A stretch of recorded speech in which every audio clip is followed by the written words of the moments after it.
ప్రభువైన యేసుక్రీస్తు నామములో వాక్యమునిచ్చిన మీకందరికీ శుభములు. ఈ దిన వాగ్దానము, యెహోవా నా పక్షం వహించి నాకు సహకారి అయినాడు, నా శత్రువుల విషయమైన నా కోరిక నెరవేరుట చూచెదను.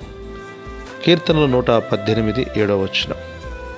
ఈ కీర్తనకారుని విషయంలో దేవుడు చూపించిన చొరవ ఎంతో అద్భుతం.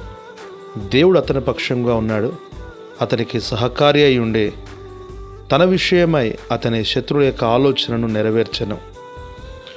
మహోన్నతుడైన దేవుడు సామాన్యుడైన ఒక మానవుని ఎడల చేయగలడా అంటే తప్పక చేయగలడు.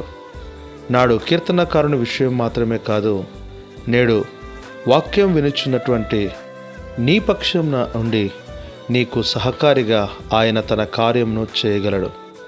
అలాగైతే ఎప్పుడు అంటే నీవు ఆయన పక్షంన ఉండుట ప్రాముఖ్యము. నాడు మోషే ఇశ్రాయేలందరితో యెహోవా పక్షమున ఉన్నవారు నా యొద్దకు రండి అని సెలవీయగా కేవలం లేవి గోత్రీకులు మాత్రమే వచ్చిరి.